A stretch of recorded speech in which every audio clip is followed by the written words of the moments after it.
Hello, everybody, and welcome again to Figure Study, where we appreciate the form in Transformers. And today we are taking a look at Generations Dreadwing. Now, a while back, I went on a bit of a tirade about how much I hated the repurposed bludgeon mold when it was used for Megatron. Conversely, now we have a weird kind of Generations Megatron mold that's been repurposed for Dreadwing. Now, I haven't ever had my hands on the Generations Megatron personally, but I felt like that worked a bit better for Megatron than Bludgeon because he at least was a little bit more bulky, not as oddly proportioned, and Megatron just doesn't strike me as a samurai. But for Dreadwing, I don't know if this works or not because I'm not a huge Dreadwing fan, but I got him because I thought it looked cool and he was a lot cheaper and easier to find than Megatron. So he is blue and silver and kind of reddish, and he is a giant flying wing stealth bomber type deal. He looks pretty cool from this angle. Honestly, he's definitely got the flying wing thing going. Some nice cockpit details there, which with all those windows makes me think this thing must be massive. Little kind of Decepticon logo there. Not quite traditional Decepticon logo. I'm sure other people know more about why it looks like that than I do, because I know absolutely nothing about why it looks like that. Yeah, some nice little details on the sides here for like implied engines. I really dig this silver stripe going up along the wings. That looks really nice. And I kind of like how the little edges of the wingtips have that kind of slightly reddish glow to them on the underside there, which is because of how it all comes together in robot mode. Now, from this angle, this is a very nice looking bomber or fighter or whatever it is. Some, miscellaneous panels that add some detail but don't really seem to serve any real function. But yeah, I mean, he looks good overall. And then you turn him this way, and oh my goodness, that is a mess, and it's a lot of really bright blue. I think this is Energon blue, but I don't know for sure because I don't know enough about Energon blue, nor do I care enough about Energon blue to know that that's what it is. All I know is it's kind of bright. So yeah, he's he looks like a pretty cool plane from here. When you start looking at him from here, not as good, but still okay. I could do without this little bit on this side, but whatever. And yeah, this looks okay from the back. It's just the underside where it all falls apart. But anyway, on to the robot mode. I have to say that as much as I kind of was making fun of the rather nasty, overly bright turquoise in the underside of Dreadwing's vehicle mode, it actually works pretty darn well as far as like color schemes and distributions go in his robot mode. It actually does look pretty nice. It's the way it breaks up the colors here. You've got like the the lighter blue going into the darker blue. Like just the way that the color is distributed, I think, looks really nice. Like he's definitely very bright blue, but it actually kind of works. It matches pretty well. Not matches, but it complements the bluish. Like it's really kind of purpley, but more blue than purple. Like it complements that pretty well.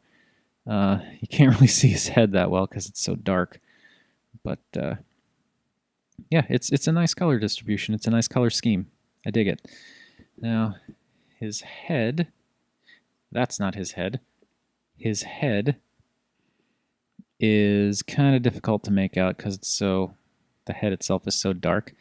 He's got this weird kind of like Cubert mouth spout thing going, which is just odd.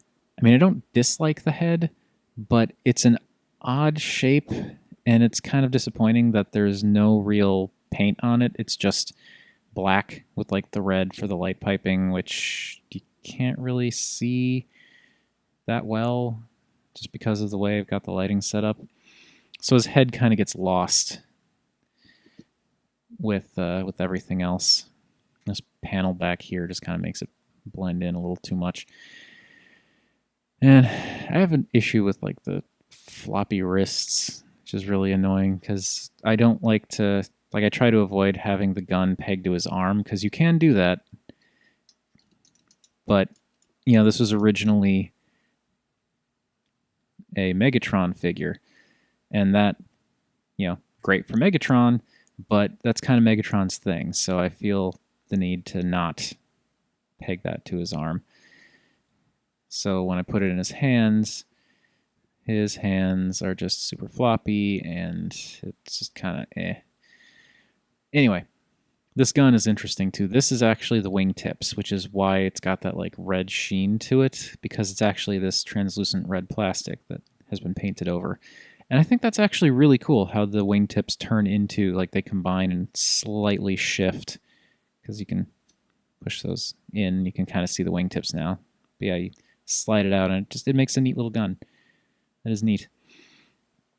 Detail-wise, there's a lot here that is in his vehicle mode, like these little bits that were on top and like the sides of the legs, but a lot of the other details, minus the chest, are all new, and they look pretty good. I mean, I don't quite get this. Like, I don't know if this is meant to fold in to kind of close in the gappy looking thighs, or if it's meant to hinge out to make it look like he has wider legs, or if it just does this to facilitate the transformation in some way, but it's just a little weird. But, you know, it's got some nice little bits of black detail on the thighs. The cockpit and front sections of the plane fold out and expand rather nicely to make an interesting looking torso. I like how these bits kind of pull up and add a little bit of bulk to his chest, and they like slide back to help form the shoulders. And I like how this cockpit section splits and folds down. Now, looking at this, it's kind of like, you know, I feel like there should be something here. And I know on Megatron, that's where his Decepticon logo is. But on Dreadwing, they're up here, so obviously he doesn't need a third one right there, but it's just kind of like, couldn't we put something there? Because it's just this big empty spot. I mean, it's okay, I guess, because you get the silver around here and the red up here and down here to kind of, you know, add more visual interest to this area, but there's just this big glaring blank spot right there.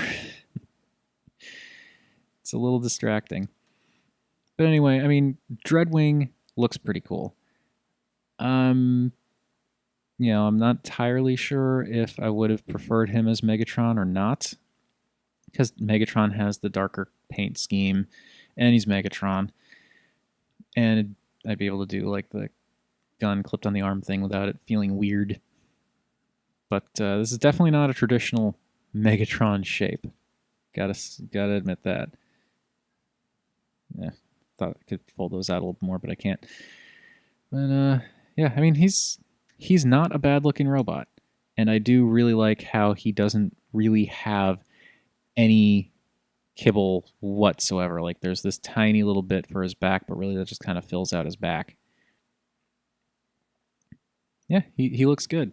He's got kind of a very large torso, but I think it works. Dreadwing is, you know, just Dreadwing, and by extension Megatron. They look good. They look good as a stealth bomber / fighter thing. Even, you know, even this color scheme, well, from the underside it looks just like a mess. From the underside of the vehicle mode, I mean, it looks like a mess, but really it all comes together in the end once he's in robot mode. I gotta say, I was pleasantly surprised, and I'm a little bit impressed. Just a little bit though. Anyway, that has been my look at the Generations Dreadwing Transformers Generation. That has been my look at Transformers Generations Dreadwing. Ah, that was awkward. Anyway, thank you everybody for watching. As per usual, feel free to like, comment, subscribe. Any combination of those three will make me a happy Rob. And remember, as always, art is more than meets the eye.